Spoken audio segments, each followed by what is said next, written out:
ఎందుకంటే ఈమె మోషే కంటే గొప్పదైతే ఏమి కాదు. ఒకవేళ ఆమె బతికిందంటే చూసింది దేవుడిని కాదని మనకు ఖచ్చితంగా అర్థమవుతుంది. ఎందుకంటే యేసుక్రీస్తు వారు కూడా అదే మాటను చెప్పాడు. నేను నా తరపున నేను పంపించాను, నేను అధికారాన్ని ఇచ్చి నా పేరునిచ్చి నేను పంపించినటువంటి దూత ఆ దూత. కాబట్టి ఆ దూత ఎదుట నువ్వు జాగ్రత్తగా ఉండాలి. ఆ దేవుడు నేను పుట్టినది మొదలుకొని నేటి వరకును ఎవడు నన్ను పోషించినో ఆ దేవుడు అనగా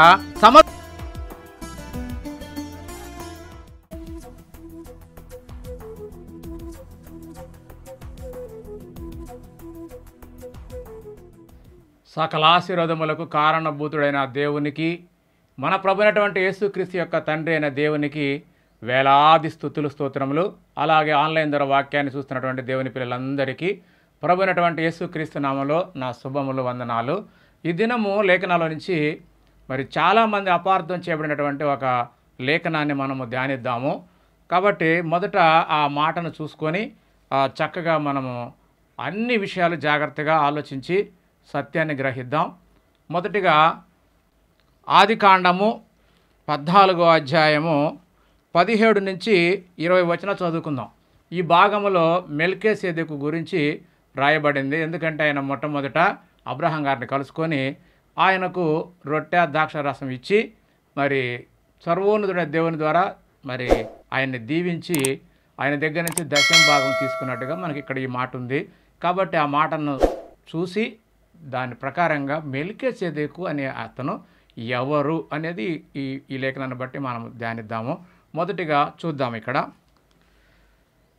ఆదికాండము 14వ అధ్యాయము 17 నుంచి నేను చదువుతున్నాను. అబ్రహాము కదర్లోయోమేరును అతనితో కూడనున్న రాజులను ఓడించి తిరిగి వచ్చునప్పుడు సొదొమ రాజు అతనిని ఎదుర్కొనుటకు రాజులోయ అను షావేలోయ మటుకు బయలుదేరి వచ్చెను. రాజులోయ అంటే రాజులోయ అను షావేలోయ అంటే అది మరి షావేలోయ అనే ఒక ప్రాంతం అంతే తప్ప అది నిజంగా అక్కడ రాజు ఆ రాజు యొక్క రాజ్యము అలాంటి ఏమీ లేవండి. షావేలోయ అనేటువంటిది ఒక ప్రాంతం. ఆ ప్రాంతం వరకు మరి సొదొమ రాజు అబ్రహాం గారిని కలుసుకోవడానికి వచ్చాడు. ఆ విషయం చెప్తున్నాడు. కాబట్టి 18వ వచనం, మరియు షాలేము రాజైన మెల్కీసెదెకు రొట్టెను ద్రాక్షరసమును తీసుకొని వచ్చాను. అతడు సర్వోన్నతుడగు దేవునికి యాజకుడు. ఈ మెల్కీసెదెకు ఎవరంటే సర్వోన్నతుడగు దేవునికి యాజకుడు. అప్పుడు అతడు అబ్రహామును ఆశీర్వదించి ఆకాశమునకు భూమికిని సృష్టికర్తయును సర్వోన్నతుడునైన దేవుని వలన అబ్రహాము ఆశీర్వదింపబడునుగాక అనియు నీ శత్రువులను నీ చేతికి అప్పగించిన సర్వోన్నతుడకు దేవుడు స్తుతింపబడునుగాక అని చెప్పాను. కాబట్టి ప్రియమైన దేవుని వారలారా, ఇక్కడ చెప్పినటువంటి మాటల ప్రకారంగా ఈ మెల్కీసెదెకు సర్వోన్నతుడైన దేవునికి యాజకుడు అని మాత్రం మనకు అర్థమైంది. తర్వాత అసలు ఈ మెల్కీసెదెకు యొక్క ఆ పేరుకు అర్థము మరి ఆ షాలేం అంటే ఏమిటనేది ఇవన్నీ వచనాలు మనకి చక్కగా వస్తాయి. ఎందుకంటే ఈ మెల్కీసెదెకు అనేటువంటి పేరుకు అర్థము మనకు కొత్త నిబంధనలో హెబ్రీ పత్రికలో ఇవ్వబడింది. మనం చివరిలో ఆ మాటను మనం చూద్దాం. ఎందుకంటే ఇక్కడ యాజకుడు అంటే ఇంగ్లీష్లో ఏముందంటే ప్రైస్ట్ అని ఉంది. అంటే ఆయనకు మరి యాజకుడు అని, పూజారి అని, మరి యాజీ అని ఈ విధంగా మరి లేకుంటే ఒక రిలీజియన్ అంటే మత మినిస్ట్రీ ఆఫ్ రిలీజియన్ అంటే మత గురువు అని కూడా చెప్పడం మనం చూస్తున్నాం. కాబట్టి ఇక్కడ ఆయన ఎవరు అనేది మనము లేఖనాలను బట్టి మనం చూద్దాం. ఎందుకంటే అబ్రహాం గారిని ఆశీర్వదించినటువంటి ఈ మెల్కీసెదెకు మరి ఇంకా ఏ రూపానైనా సరే మరెవరినైనా కానీ మరి ఆయన ఆశీర్వదించినట్టుగా మరి లేఖనాలు ఏమైనా ఉన్నాయని ఆయన గురించి మొత్తం మనం చూద్దాం. అన్ని సమయాలలో మెల్కీసెదెకు అనే పేరు మీద కాదు కానీ రకరకాలుగా మరి అబ్రహాం గారి దగ్గర నుంచి మరి మోషే దాకా కూడా అనేక సందర్భాల్లో మరి దేవుని ఆజ్ఞ ప్రకారంగా వాళ్ళని దర్శించి వాళ్ళని దీవించినట్టుగా చాలా లేఖనాలు ఉన్నాయి. అవన్నీ కూడా మనము చక్కగా ఒక్కొక్కటి చూద్దాము. తర్వాత మరి ఈయన అబ్రహామును మాత్రమే కాకుండా తర్వాత ఆగరును కలుసుకొని ఆగరును కూడా మరి నీ సంతానం అభివృద్ధి చెందుతుందని చెప్పి ఆమెను కూడా దీవించినట్టుగా మనకు అర్థమవుతుంది. అయితే ఇక్కడ దేవుడు ఆయా సందర్భాల్లో ఏ విధంగా ఈ మెల్కీసెదెకును వాడుకున్నాడో ఆ విషయాలన్నీ కూడా మనం ఒక్కొక్కటి ధ్యానించుకుంటూ పోతే చివరికి వచ్చేసరికి మీకు చక్కగా అర్థమవుతుంది. అయితే ఈ 16వ అధ్యాయంలో మరి కొన్ని మాటలు ఏమున్నాయంటే 7వ వచనం 16 అధ్యాయం 7వ వచనంలో యెహోవా దూత అరణ్యంలో నీటి బుగ్గ యొద్ద అనగా సూరు మార్గమున బుగ్గ యొద్ద ఆమెను కనుగొని ఎవరిని ఆగరును కనుకొని ఏమంటున్నాడంటే 8వ వచనం శారాయి దాసి అని ఆగరు ఎక్కడి నుండి వచ్చితివి ఎక్కడికి వెళ్ళుచున్నావు అని అడిగినప్పుడు అది నా యజమానురాలైన శారాయి వద్ద నుండి పారిపోవచ్చున్నాను అనెను. అప్పుడు 9వ వచనం అప్పుడు యెహోవా దూత బాగా గుర్తుపెట్టుకోండి, యెహోవా దూత నీ యజమానురాలి వద్దకు తిరిగి వెళ్ళి ఆమె చేతి కింద అణిగి ఉండుము అని దానితో చెప్పాను. 10వ వచనం మరియు యెహోవా దూత నీ సంతానమును నిశ్చయముగా విస్తరింపజేసేదను, అది లెక్కింపలేనంతగా విస్తారమునని దానితో చెప్పాను. ఇక్కడ చక్కగా మరి నీ సంతానాన్ని నేను విస్తరింపజేస్తాను అని చెప్పి ఇక్కడ ఈ దూత ఆమెకు ఆశీర్వాద వచనాన్ని పలికినట్టుగా మనకు అర్థమవుతుంది. అలాగే 11వ వచనం కూడా ఎలా ఉందంటే యెహోవా దూత ఇదిగో యెహోవా నీ మొరను వినెను, నీవు గర్భవతివై ఉన్నావు, నీవు కుమారుని కని అతనికి ఇస్మాయేలు అని పేరు పెట్టుదువు. ఇక్కడ మనం ఖచ్చితంగా బాగా చూస్తే ఈ వచనంలో యెహోవా దూత అని ఇక్కడ ఇదిగో యెహోవా నీ మొరను వినెను అంటున్నాడు. అంటే ఇక్కడ యెహోవా దూత యెహోవా కాదు, అంటే ఈ దూత నీ మొరను దేవుడు విన్నాడనే మాట చెప్తున్నాడు.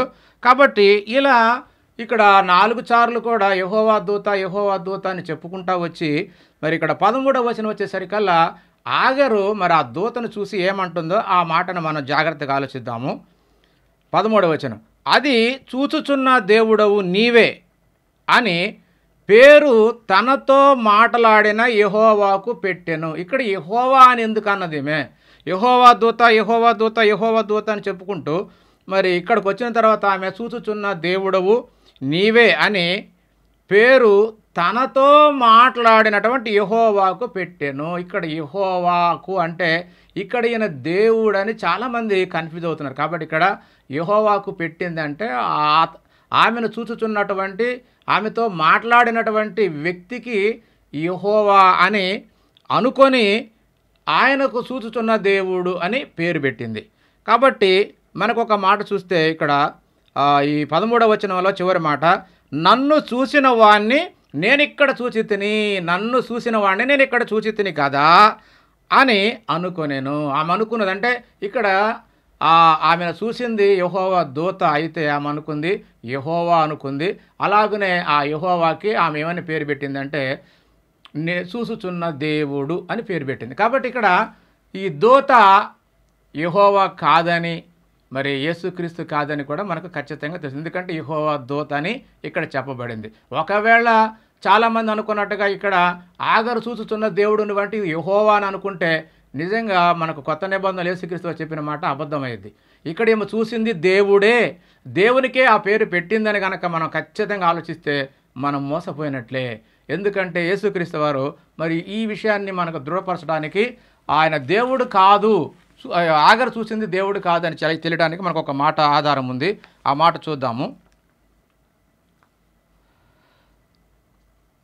యోహాను గారు రాసినటువంటి సువార్త 5వ అధ్యాయం 37వ వచనం నన్ను పంపిన తండ్రియే నన్ను గూర్చి సాక్ష్యం ఇచ్చుచున్నాడు, మీరు ఏ కాలమందైనను ఆయన స్వరము వినలేదు, ఆయన స్వరూపము చూడలేదు. అంటే దేవుని యొక్క స్వరూపము కానీ స్వరము కానీ ఏ కాలములో ఎవరు కూడా వినలేదనేది ఖచ్చితంగా దేవుడు మరి క్రీస్తు ద్వారా పలికిచ్చిన మాట ఇది. యోహాను గారు చెప్పాడనమాట తన సువార్తలో. కాబట్టి జ్ఞాపకం ఉంచుకోండి, యేసుక్రీస్తు వారి మాట అబద్ధం కాదండి. ఏ కాలమందు కూడా తండ్రిని చూడలేదట, ఆయన యొక్క స్వరాన్ని కూడా వినలేదని చక్కగా చెప్పాడు. అలాగే మరి మోషే గారు కూడా చక్కగా ఈ మాటను మనకు ధృవపరిచాడు. ఆ మాట కూడా చూద్దాము. ఎందుకంటే మోషే గారు కూడా ఏమంటాడంటే మోషే ఒకసారి మరి 33వ అధ్యాయంలో ఆయన అంటాడు ఏమిటంటే ఆ తండ్రి నేను నిన్ను చూడాలని ఆశ ఉంది అని యెహోవా దేవుడిని అడిగినప్పుడు ఆయన అంటాడు మోషేతోటి, మోషే నన్ను చూసిన నరుడు బ్రతకుడు అని చెప్పినప్పుడు ఖచ్చితంగా మరి దేవుడు చెప్పిన మాట కూడా సత్యమేనండి. కాబట్టి అక్కడ ఆగరు చూసింది దేవుని దూతనే తప్ప దేవుణ్ణి కాదు. కాకుంటే అక్కడ యెహోవాను చూచితిని అని అనుకున్నది, కానీ యెహోవా కాదు. కానీ యెహోవా నామమున వచ్చిన దూత అన్న సంగతి మనకు ముందు ముందు వచనాలు చూసుకుంటా పోతుంటే మనకు అర్థమవుతుంది. ఎందుకంటే మరి ఈ ఆగరు మరి ఆ దేవుని మాట విని దేవుణ్ణి చూసి ఆమె బ్రతికి ఉన్నది అంటే ఖచ్చితంగా ఆమె చూసింది దేవుణ్ణి కాదు. ఎందుకంటే ఈమె మోషే కంటే గొప్పదైతే ఏమి కాదు.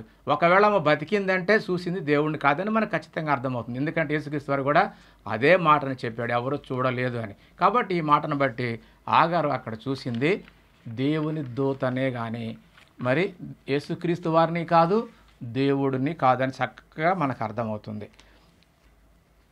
కాబట్టి ఇంకా మరి అబ్రహాం కాలము తర్వాత మరి దేవుడు వారిని ఎలా కాపాడుతూ వచ్చాడు. అబ్రహాం సంతానాన్ని అంటే ఇస్సాకు, యాకోబు, మోషే దాకా, మోషే నుండి యేసుక్రీస్తు దాకా దేవుడు వారిని ఏ విధంగా దర్శిస్తూ ఏ విధంగా కాపాడుకుంటూ వచ్చాడో మరి కొన్ని మాటలు మనం చూద్దాము.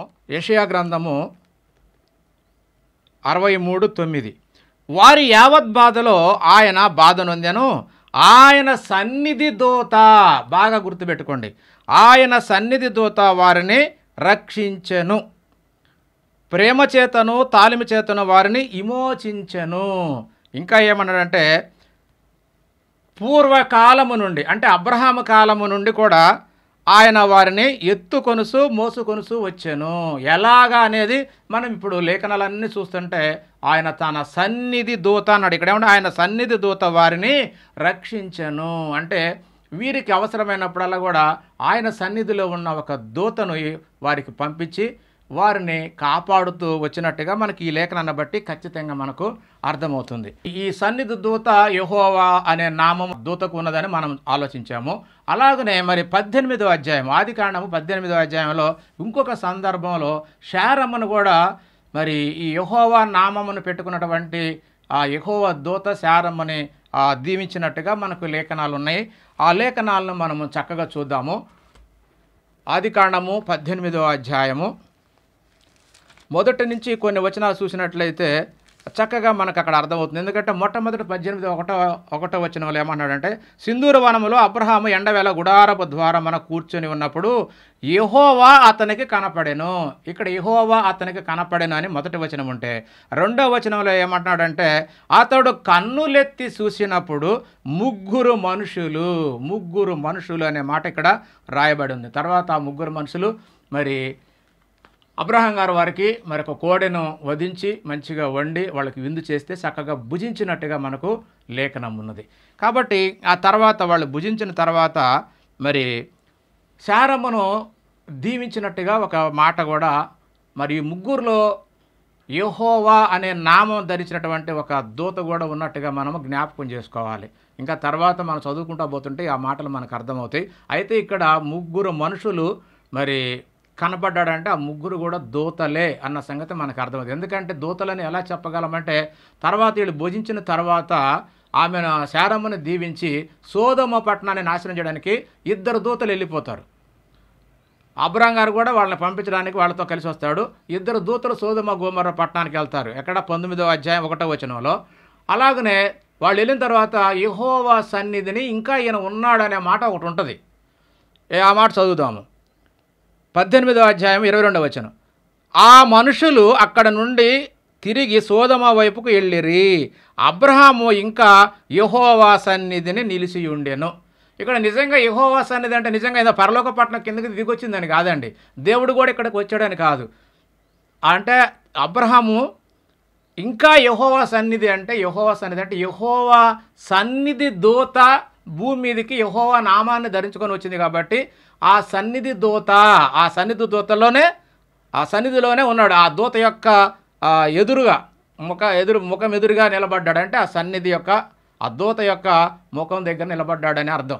కాబట్టి ఆ దూత ఎవరయ్యా అంటే యెహోవా నామాన్ని ధరించుకొని వచ్చినటువంటి యెహోవాగా మాట్లాడుతున్న సంగతి మనకు అర్థం కావాలి. కాబట్టి ఆ యెహోవాగా మాట్లాడుతున్నటువంటి దూత మరి శారమ్మ ఎక్కడా అని చెప్పి నీ భార్య శారమ్మ ఎక్కడని చెప్పి వాళ్ళు అడిగినప్పుడు అబ్రహాం గారు ఇస్తున్నటువంటి సమాధానం 18వ అధ్యాయము 9వ వచనం చదువుతున్నా.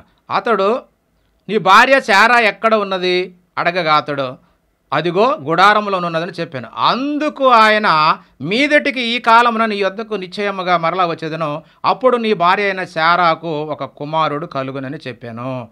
శారా మరి నేను బలము ఉడికిన దానినై తర్వాత నాకు సుఖము కలుగుట, నా యజమానుడు రుద్రై ఉన్నాడు కదా అని తనలో తాను నవ్వుకొనెను. 13వ వచనం. అంతటా యెహోవా అబ్రహాముతో, రుద్ధురాలునైనా నేను నిశ్చయముగా ప్రసవించేదనా అని శారా నవ్వనేలా అని యెహోవా అన్నప్పుడు 14వ వచనం. యెహోవాకు అసాధ్యమైనది ఏదైనా ఉన్నదా? మీదిటికి ఈ కాలమున నిర్ణయ కాలమందు నీ యొద్దకు తిరిగి వచ్చేదను, అప్పుడు శారా కుమారుని కనును.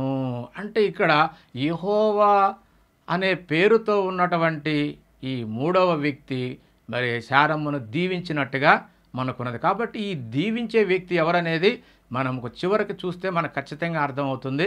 కాబట్టి ఇందాక దూతనామంతో వచ్చి ఆగరును దీవించింది, నీ నీ యొక్క సంతానం వృద్ధి చేస్తానని. ఇక్కడ శారమ్మను దీవించింది, నీ గర్భంలో కుమారుడు వచ్చే సంవత్సరం కల్లా పుడతాడని చెప్పి ఇక్కడ తెలియజేసింది.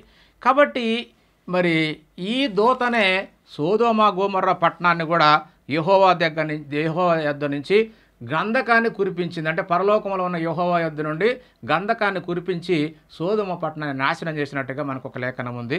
అది కూడా చూద్దాము. 19వ అధ్యాయం, ఆదికాండము 19వ అధ్యాయము 24వ వచనంలో ఇలా ఉంది. అప్పుడు యెహోవా, బాగా గుర్తుపెట్టుకోండి, అప్పుడు యెహోవా సోదోమ మీదను గోమొర్రా మీదను, ఇక్కడ యెహోవా అంటే యెహోవా సన్నిధి దూత అన్న సంగతి బాగా గుర్తుండాలి. ఈ యెహోవా సన్నిధి దూత ఏం చేసిందంటే సోదోమ మీదను గోమొర్రా మీదను యెహోవా యొద్ద నుండి, అంటే పరలోకములో ఉన్నటువంటి యెహోవా దేవుని యొద్ద నుండి ఆ అగ్ని గంధకములను ఆకాశము నుండి కురిపించి ఆ పట్టణములను, ఆ మైదానం అంతటిని, ఆ పట్టణంలో నివసించే వారిని అందరినీ నేల మొలకను సైతం నాశనం చేసినట్టుగా ఇక్కడ లేఖనం ఉంది. ఈ విధంగా యెహోవా సన్నిధి దూత ఇప్పుడు వరకు శారమ్మని ఆగరును మరి కలుసుకొని దీవించినట్టుగా మనకు ఈ లేఖనం అర్థమవుతుంది. తర్వాత కాలంలో కూడా మరి ఆ తర్వాత ఇసాకు మరి యాకోబు వారిని కూడా ఏ విధంగా దీవించుకుంటూ కాపాడుకుంటూ దేవుడు వచ్చాడో కొన్ని లేఖనాల నుంచి మనం చూద్దాము.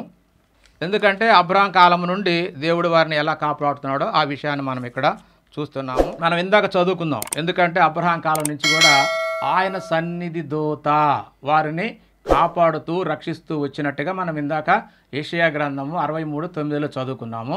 తర్వాత మరి మోషే గారు కూడా మరి ఇశ్రాయేల్ ప్రజల్ని కానాను దేశానికి తీసుకెళ్లేటప్పుడు వాళ్ళు అరణ్యంలో మరి చాలా ఇసుకిచ్చి ఈయన ఇబ్బంది పెడుతుంటే ఆయన మరి దేవునితో అన్నటువంటి మాట, యెహోవాతోటి అన్న మాట మనం మొట్టమొదట చూద్దాము.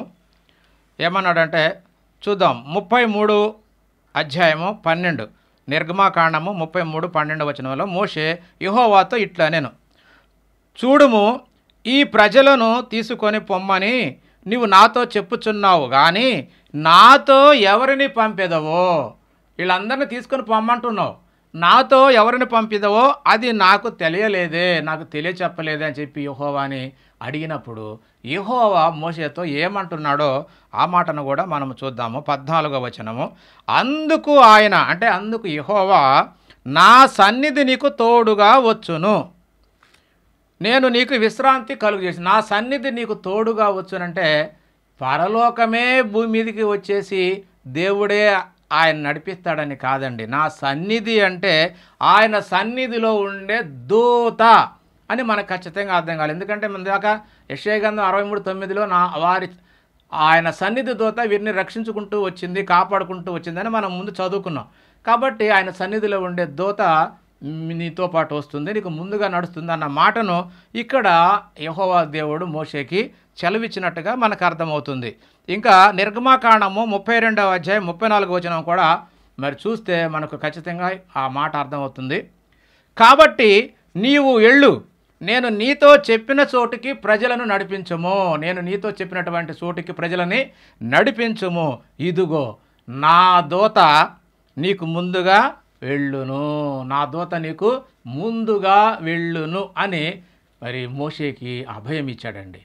అలాగనే ఆ దూత ఎలాంటిదో, ఆ దూత యొక్క ఆ శక్తి ఏమిటో, ఆ దూత ఏ విధంగా మిమ్మల్ని కాపాడుతుందో, ఆ దూత దగ్గర మీరు ఎలా నడుచుకోవాలనేటువంటి విషయాన్ని కూడా స్పష్టంగా దేవుడు తెలియజేశాడు. ఆ మాటను కూడా చూద్దామండి. నిర్గమకాండము 23వ అధ్యాయము 20-21లో చూస్తే ఖచ్చితంగా మరి వీళ్ళకు ముందు నడిచిన దూత కానీ, అగరును దీవించిన దూత కానీ, లేదంటే శారమ్మను మరి నీకు సంతానం వచ్చే సంవత్సరం కల్లా మరి కలుగుతారని చెప్పినటువంటి ఆ యెహోవా నామాన్ని ధరించుకున్న దూత కానీ ఎవరయ్యా అంటే ఖచ్చితంగా ఇప్పుడు చదవబోయే ఈ దూతే అని ఖచ్చితంగా మీరు నమ్మి తీరాలి. నిర్గమకాండము 23వ అధ్యాయము 20-21. ఇదిగో త్రోవలో నిన్ను కాపాడి నేను సిద్ధపరిచిన చోటుకు నిన్ను రప్పించుటకు ఒక దూతను నీకు ముందుగా పంపుచున్నాను, ఒక దూతను నీకు ముందుగా పంపుచున్నాను. ఆయన సన్నిధిని అంటే ఆయన సన్నిధి అంటే ఆ దూత ఎదుట జాగ్రత్తగా నుండి ఆయన మాట వినవలెను, ఆ దూత మాట వినవలెను అని ఖచ్చితంగా దేవుడు ఇక్కడ చదివించాడండి. ఆయన కోపము రేపవద్దు, మీ అతిక్రమములను ఆయన పరిహరింపడు, నా నామము ఆయనకున్నది. ఇదండి ముఖ్యమైన పాయింట్. నా నామము ఆయనకున్నది అంటే నేను నా తరపున నేను పంపించాను, నేను అధికారాన్ని ఇచ్చి నా పేరునిచ్చి నేను పంపించినటువంటి దూత ఆ దూత. కాబట్టి ఆ దూత ఎదుట నువ్వు జాగ్రత్తగా ఉండాలి, అతని మాట వినాలి అని ఖచ్చితంగా ఇక్కడ చదివించాడండి. కాబట్టి ఆ విధంగా మనం ఆ దూత మాట వింటే అంటే ఇశ్రాయేలులు మోషేకి చెప్పినటువంటి మాట ప్రకారంగా వాళ్ళందరూ వింటే ఏం జరుగుతుందో చక్కగా ఇంకా తర్వాత వచనాల్లో కూడా రాయబడింది. అది కూడా చదువుతున్నాను.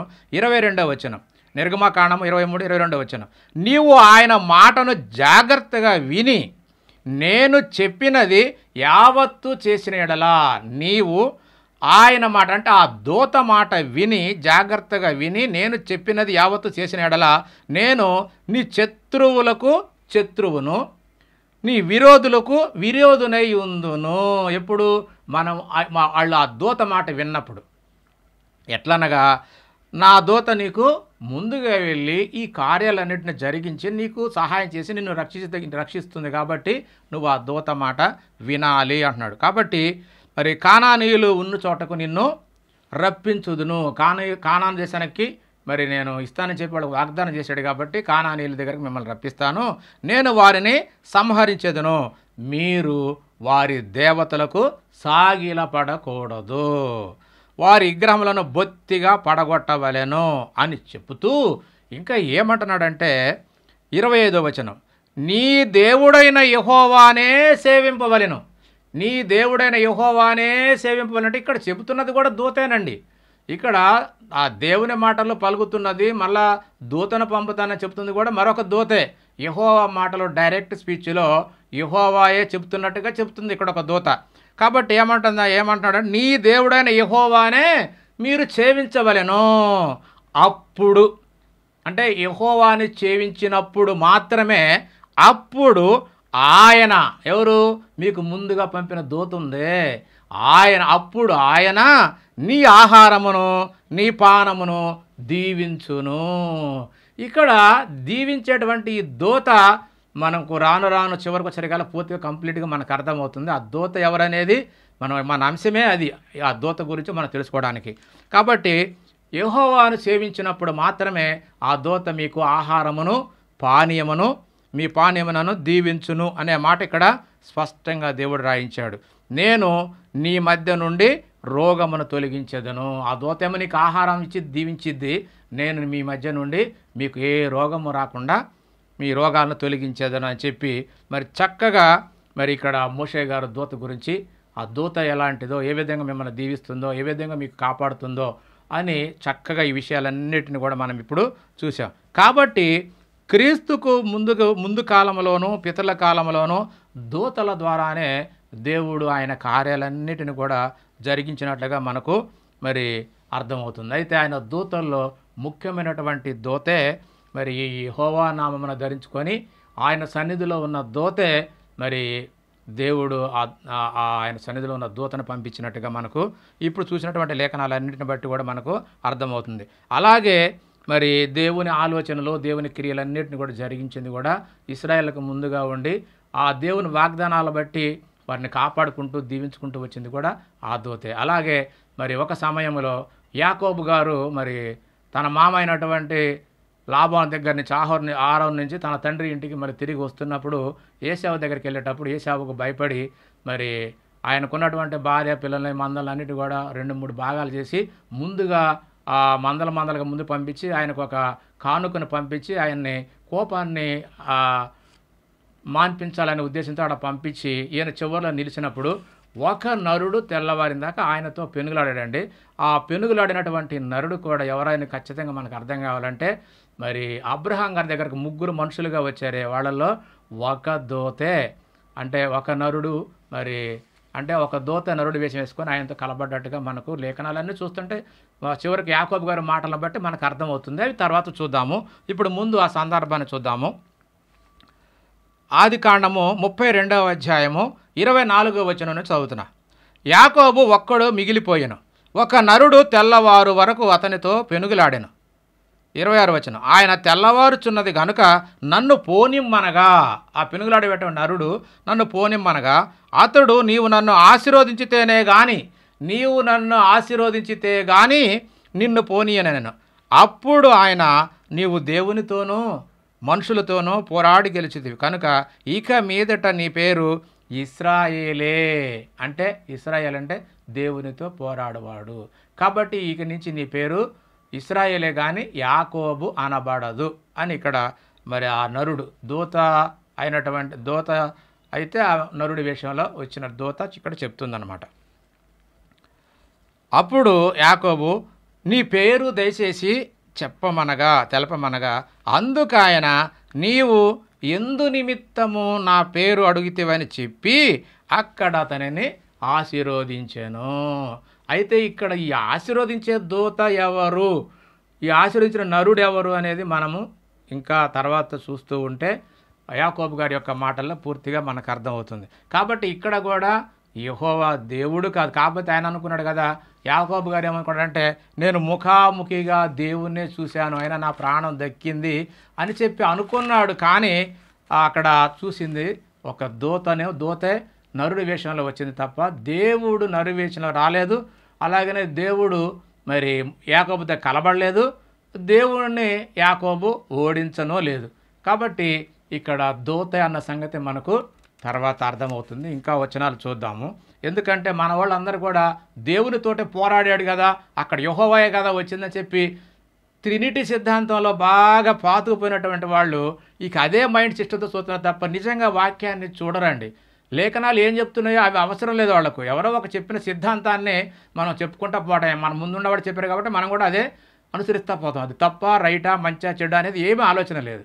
లేఖనాన్ని చూద్దాం. ఈయన పోరాడింది నిజంగా యెహోవా దేవునితోనేనా అనే మాట మనం చూస్తే లేఖనం ఏం చెబుతుందో చూద్దాము.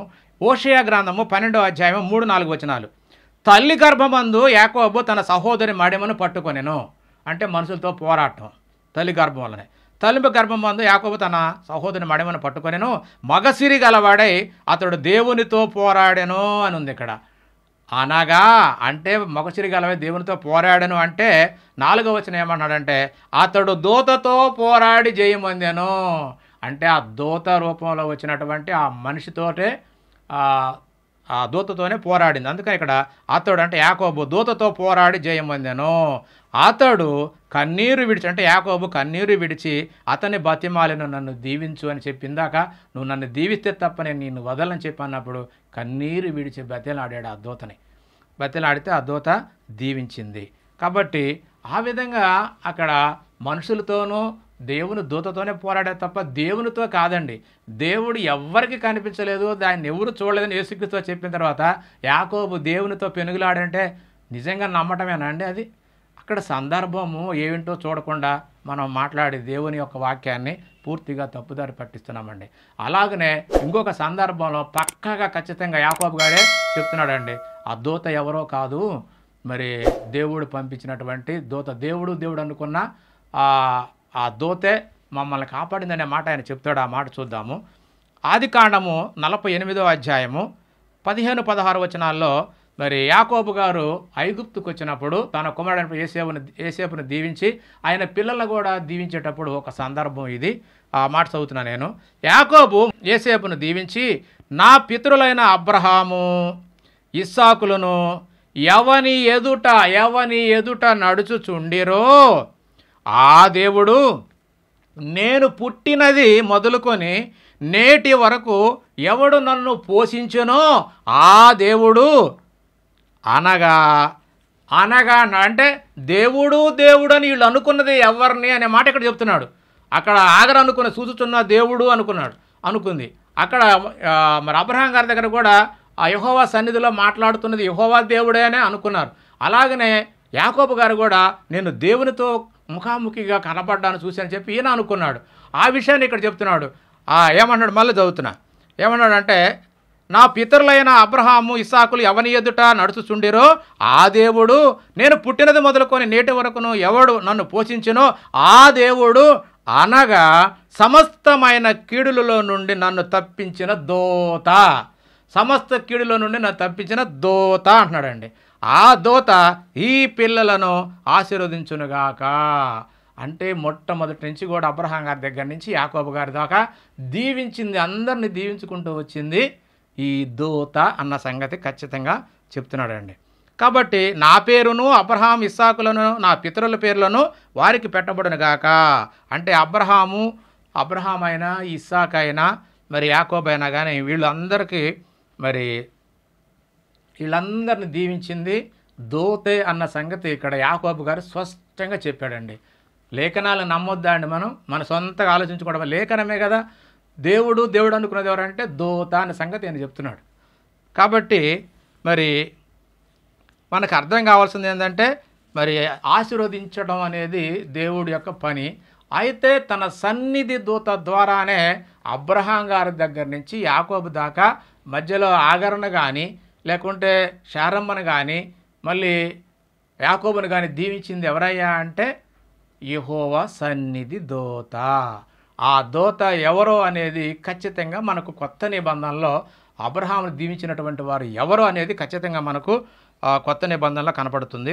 ఎబ్రీయులకు రాసిన పత్రిక 7వ అధ్యాయము 2-3 వచనాలు చదివితే చక్కగా క్లియర్గా ఇక్కడ మనకు స్పష్టంగా ఆ దీవించినటువంటి దూత ఎవరో మనకు ఖచ్చితంగా అర్థమైపోతుంది. ఎవడు కలుసుకొని అబ్రహామును ఆశీర్వదించెనో, బాగా గుర్తుపెట్టుకోండి. మొదటి నుండి అబ్రహాం గారిని దీవించిన దూత అని అన్నాడు కదా. అక్కడ ఇందాక దేవుడు అన్నాడు కదా. అదే ఇక్కడ చెబుతున్నాడు. అబ్రహామును ఆశీర్వదించిన అంటే ఎవడు కలుసుకొని అబ్రహామును ఆశీర్వదించెనో ఎవనికి అబ్రహాము అన్నిటిలో 10వ వంతు ఇచ్చెనో ఆ సాలేము రాజును మహోన్నతుడుగు దేవుని యాజకుడనైన మెల్కీసెదెకు నిరంతరము యాజకుడుగా ఉన్నాడు. అక్కడ దీవించింది నిరంతరము యాజకుడిగా ఉన్నది ఎవరయ్యా అంటే సర్వోన్నతుడైన దేవునికి యాజకుడిగా ఉంది ఎవరంటే మెల్కీసెదెకే. అంటే ఆ దూత ఎవరు? దేవుని సన్నిధిలో ఉండే దూత ఎవరో కాదు, ఆ దూతే మెల్కీసెదెకే. ఆ మెల్కీసెదెక్ అనే పేరుకు అర్థాన్ని చెబుతున్నాడు. కింద మనం బాగా చూద్దాము. అతని పేరుకు మొదట నీతికి రాజు. అంటే మెల్కీసెదెక్ అనే పేరుకు ఏంటంటే మొదట నీతికి రాజనియు తర్వాత సమాధానపు రాజు. అంటే ఆ పేరు దేవుడే అర్థవంతమైన పేరుగా లేఖనాల్లో రాయించాడండి. ఆ సన్నిధి దూత యొక్క పేరు ఏంటంటే మెల్కీసెదెకు. మెల్కీసెదెక్ అనే పేరుకు అర్థం ఏంటంటే ఇక్కడ క్లియర్గా చెప్తున్నాడు. అతని పేరుకు మొదట నీతికి రాజనియు తర్వాత సమాధానపు రాజనియు అర్థమిచ్చినట్టి షాలేము రాజు అని అర్థమట. షాలేము రాజు అంటే సమాధానం. షాలేం అనేది ఒక ప్రాంతము. ఆ ప్రాంతానికి పేరు ఏంటంటే సమాధానము. అక్కడే యెరూషలేము దేవాలయం కూడా కట్టారని చెప్పి దానికి తర్వాత కాలంలో యెరూషలేము అనే పేరు. అక్కడ అది ఒక లోయ ప్రాంతం కాబట్టి అక్కడే యెరూషలేములో ఆ కొండ పక్కనే లోయలోని ఇక్కడ కట్టినట్టుగా మనకు కొన్ని ఆధారాలు ఉన్నాయి. వాటిని బట్టి మనం అర్థం చేసుకోవడానికి ఉపయోగపడుతుంది. కాబట్టి ఇక్కడ షాలేము రాజు అనే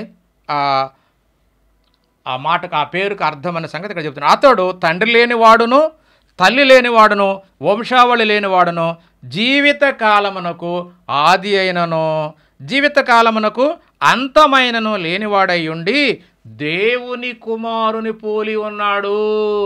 ఈ మెలికెచెదెకు అనే దూత దేవుని కుమారుని పోలి ఉన్నాడు. అయితే అబ్రహాం గారి దగ్గర నుంచి క్రీస్తు వారు వచ్చేదాకా దేవునికి మనుషులకు మధ్యగా యాజకుడుగా దేవుడు ఉపయోగించుకున్నటువంటి దేవుని దూత మెల్కీసెదెకు. కాబట్టి మరి ఆయన ద్వారా దేవుని కార్యాలన్నిటిని కూడా దేవుడు స్వయంగా భూమి మీదకి రాడు. కాబట్టి ఆయన స్థానంలో మరి మెల్కీసెదెకుని పెట్టి మెల్కీసెదెకు ద్వారా వీళ్ళని దీవించుకుంటూ కాపాడుకుంటూ వచ్చాడు. ఇప్పటి వరకు అంటే యేసుక్రీస్తు దాకా. మరి యేసుక్రీస్తు వచ్చిన తర్వాత ఇక ఈ మెల్కీసెదెకు స్థానంలో యేసుక్రీస్తు వారు నిరంతరం యాజకుడై ఉంటాడన్న సంగతి దేవుడే సెలవిచ్చాడు ప్రమాణం చేసి. ఎందుకంటే 110వ కీర్తన 4వ వచనంలో ఏమంటాడంటే క్రీస్తుని గురించి చెప్పినటువంటి ప్రవచనం, నీవు మెల్కీసెదెకు క్రమం చొప్పున నిరంతరము యాజకుడికై ఉంటావని చెప్పి ఆయనతో ప్రమాణం చేసిన వాడు దేవుడు. కాబట్టి దేవుడు మాట తప్పని వాడు అన్న సంగతి 114లో ఉంటుంది, మీరు చదువుకోండి. కాబట్టి ప్రియ సహోదరులారా, ఈ మెల్కీసెదెకు అనే ఆయన అబ్రహాం గారి దగ్గర నుంచి యేసుక్రీస్తు వారు వచ్చేదాకా ఇశ్రాయేల్ ప్రజల ధర్మశాస్త్రం ఉన్నంత కాలము దీవించడానికి యాజకుడిగా దేవునికి మరి ఇశ్రాయేల్ ప్రజలకు మధ్య నడిచినటువంటి దూత అని ఖచ్చితంగా మీరు నమ్మి తీరాలి. ఆయన ఎవరాయంటే దేవుని కుమారుని పోలి ఉన్నాడు కానీ దేవుని కుమారుడు కాదు. ఎందుకంటే ఆయనకు తల్లి లేదు, తండ్రి లేదు, వంశావళి లేదు, ఆయన జీవితానికి ఆది లేదు, ఆయన జీవనానికి అంతము లేదంటే ఆయన ఎప్పుడు దేవుడు ఆయన కలిగించాడో ఎప్పటి నుంచి ఉన్నాడో అది మనకు చెప్పలేదు, ఎప్పుడు వరకు ఉంటాడో మనకు చెప్పలేదు. కాబట్టి అందుకని ఆయనకు ఆది లేదు, అంతం లేదని చెప్పి దేవుడు మనకు సెలవిచ్చాడు. అంతవరకే మనకు అవసరం. ఆయనకి ఎందుకు ఆది లేదు, ఎందుకు అదని మనం అడగడానికి మనకు లేదు, అది మనకు సంబంధం లేదు. దేవుడు అక్కడ చెప్పాడు, ఆ మెల్కీసెదెకుకి ఆది లేదు, అంతం లేదు అన్నాడు. అల్లంత మాత్రమే దేవుడని కాదు కదా. దేవుడని ఎవరు చెప్పారు? దేవుని కుమారుని పోలి ఉన్నాడంతే, యాజకుడుగా ఉన్నాడు. ఎప్పుడు? క్రీస్తుకు ముందు. క్రీస్తు వచ్చిన తర్వాత క్రీస్తే యాజకుడు. ఆయన క్రమంలో అంటే ఇప్పుడు వరకు అంటే యేసుక్రీస్తు వచ్చేదాకా ఆయన ఉన్నాడు. కాబట్టి ఆయన వరుస క్రమంలో ఇప్పుడు వరకు నిరంతరము యాజకుడు. ఆయన చనిపోయి తిరిగి లేచాడు, ఇక ఎప్పటికీ చనిపోడు. కాబట్టి హెబ్రీ పత్రికలో అంటాడు, ఇక నిరంతరము యాజకత్వాన్ని కొనసాగించేవాడు. ఇక ఈయన ఎల్లప్పుడూ ఉండేవాడు. కాబట్టి ఇక ఈయన దగ్గరకు వచ్చే ప్రతి ఒక్కడిని రక్షించడానికి శక్తి గలవాడై ఉన్నాడు యేసుక్రీస్తు వారు. ఇప్పుడు ప్రజెంట్ యేసుక్రీస్తు వారు నిరంతరం మనకు ప్రధాన యాజకుడే తప్ప ఇప్పుడు మెల్కీసెదెకు కాదు. ఇప్పుడు మెల్కీసెదెకుతో పని లేదు. ఇప్పుడు అన్నిటికంటే ముఖ్యమైన వాడు మన ప్రభు అయిన యేసుక్రీస్తు వారు వచ్చాడు. కాబట్టి ఆ మెల్కీసెదెకు స్థానంలో యేసుక్రీస్తు వారు వచ్చాడు. కాబట్టి మరి ఆ దూతలని దేవుడు ఏ విధంగా వాడుకున్నాడా అంటే మరి ఇదిగో ఈ విధంగా ఆయన సన్నిధి దూతలు, ఆయన దగ్గర దూతలన్నింటినీ కూడా ఆయన కార్యక్రమాలు నిర్వహించడానికి వాడుకున్నట్టుగా మనకు లేఖనం ఒకటి ఉంది. ఆ లేఖనం చూసుకొని మనం ముగించుకుందాము. హెబ్రీయులకు పత్రిక 1వ అధ్యాయం 7వ వచనం, తన దూతలను వాయువులుగాను అంటే ఆత్మలుగాను తన సేవకులను అగ్ని జ్వాలలుగాను చేయువాడు తన దూతలను గురించి చెప్తున్నాడట. అంటే ఏం చేసుకుంటాడంటే ఆ దూతలన్నిటిని కూడా ఆయన సేవకులుగాను మరి అగ్ని జ్వాలలుగాను వాయువులుగాను వాడుకుంటాడు అన్న మాట మరి చక్కగా ఇక్కడ తెలియజేశాడు. అలాగనే మరి యెషయా గ్రంథంలో ఒక్క మాట ఉందండి. ఆ మాట కూడా ఏంటంటే ఆయన సేవకులు మాట రూఢిపరుస్తాడని చెప్పి ఒక మాట ఉంటుంది. ఆ మాట చదువుకుందాము. యెషయా గ్రంథము 44:26 వచనం, నేను నా సేవకులను మాట నెరవేర్చువాడను. సేవకులంటే ఆయన ఏర్పాటు చేసుకున్న ప్రవక్తలు కానీ మరి పితరులు కానీ ఎవరన్నా కానీ ఏర్పాటు చేసుకున్న సేవకుల మాటను నేను నెరవేర్చువాడను, నా దూతల ఆలోచన నెరవేర్చువాడను అని ఇక్కడ యెషయా గారి ద్వారా 44వ అధ్యాయం 26వ వచనంలో చక్కగా చెప్పాడు. కాబట్టి దేవుడు తన దూతలను మరి అన్ని విషయాల్లో వాడుకున్నట్టుగా మనకు అర్థమవుతుంది. కాబట్టి అలాగే కొత్త నిబంధన కాలంలో మరి వార్త చేసడానికి గాబ్రియేలు దూతను వాడుకున్నాడు. అలాగే ఆయన యుద్ధాలు చేయడానికి మిఖాయేలు దూతలను వాడుకున్నాడు. ఈ విధంగా మెల్కీసెదెకును కూడా మరి ప్రధాన యాజకుడిగా వాడుకున్నాడు అన్న సంగతి మనకు అర్థం కావాలి. కాబట్టి ఈ వచనాలన్నీ చూసిన తర్వాత యాకోబు గారు ఇచ్చిన సాక్ష్యం ఏంటంటే, మా కాపాడినటువంటి దేవుడు, నేను పుట్టిన దగ్గర నుంచి నన్ను నడిపించినటువంటి దేవుడు, మమ్మల్ని ఆశ్రయించిన దేవుడు అనగా ఆ దూత ఈ పిల్లలను ఆశీర్వదించిన కాక అంటే ఆ దేవుడు అనుకున్నది ఎవరయ్యా అంటే ఈ దేవుని దూత అని చెప్పబడ్డాడు మెల్కీసెదెకే. ఆయనే దేవుని సన్నిధిలో ఉండే దేవుని దూత. ఆ దూతే యెహోవా నామమున ప్రత్యక్షమై యెహోవాలాగా మోషేతోటి, అబ్రహాంతోటి, ఇస్సాకుతోటి, యాకోబుతోటి మాట్లాడినటువంటి దూత అని ఖచ్చితంగా మనము లేఖనాలను బట్టి అర్థం చేసుకుని నమ్మాలని ప్రభు పేట మనం చేస్తూ నేను ముగిస్తున్నా. అందరికీ వందనాలు, దేవునికి స్తోత్రము. మరి ఈ వాక్యాన్ని చూసిన ప్రతి ఒక్కరూ కూడా సత్యాన్ని గ్రహిస్తారని, అనేక మందికి తెలియజేస్తారని ప్రభు పేట మనం చేస్తున్నాను. అందరికీ వందనాలు, దేవునికి స్తోత్రం. నేను ముగిస్తున్నాను.